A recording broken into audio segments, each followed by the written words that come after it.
ഒരു പുസ്തകം വായിക്കുമ്പോൾ അധ്യായങ്ങളിലൂടെ നാം കടന്നു പോകാറുണ്ട് അല്ലേ? എന്നാൽ കത്തോലിക്ക സഭയുടെ മതബോധന ഗ്രന്ഥം വായിക്കുമ്പോൾ പാരഗ്രാഫ് നമ്പറുകളിലൂടെയാണ് നാം കടന്നു പോകുന്നത്. അധ്യായങ്ങളുണ്ട് എന്നിരിക്കലും ഈ മതബോധന ഗ്രന്ഥം നമ്മളെ ആദ്യമായി പഠിപ്പിക്കുന്നത് വിശ്വാസത്തെക്കുറിച്ചാണ്. എവിടെയാണ് നിങ്ങൾ വിശ്വാസത്തെക്കുറിച്ച് കേട്ടിരിക്കുന്നത്? ഒരു കുഞ്ഞ് മാതാവിന്റെ ഉദരത്തിൽ ഉരുവാകുന്ന ആ നിമിഷം മുതൽ വിശ്വാസം ജനിക്കുന്നു. അനുദിന ജീവിതത്തിൽ വിശ്വാസമില്ലാതെ നമുക്ക് ജീവിക്കാൻ സാധിക്കില്ല. വിശ്വാസ പ്രമാണത്തിൽ നിങ്ങൾ വിശ്വാസം ഏറ്റുപറയുന്നു. ഈ ഏറ്റുപറയുന്ന വിശ്വാസത്തെ മതബോധന ഗ്രന്ഥം 3 അധ്യായങ്ങളിലൂടെയായിട്ടാണ് നമുക്ക് വിവരിച്ചു തരുന്നത്. ഇത് പറയുന്നതിന് മുമ്പ് ഒരു ചെറിയൊരു ഉദാഹരണം നമുക്ക് കാണാം. ഒരു റോഡിൽ കൂടെ ഒരു മനുഷ്യൻ നടന്നു പോകുന്നു.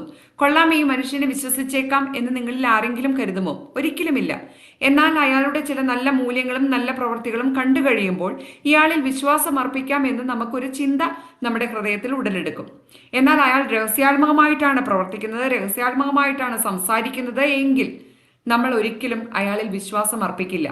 നേരെ മറിച്ച് അയാളെക്കുറിച്ച് കൂടുതൽ വെളിപ്പെടുത്തുമ്പോൾ, അയാളുടെ നല്ല പ്രവൃത്തികളും നല്ല മൂല്യങ്ങളും കാണുമ്പോൾ നമ്മൾ അയാളിൽ വിശ്വസിക്കും.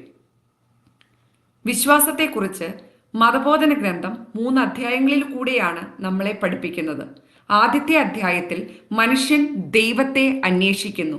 2ാമത്തെ അധ്യായത്തിൽ ഇതിനുത്തരമായി ദൈവം മനുഷ്യന് ദൈവിക വെളിപാട് നൽകുന്നു.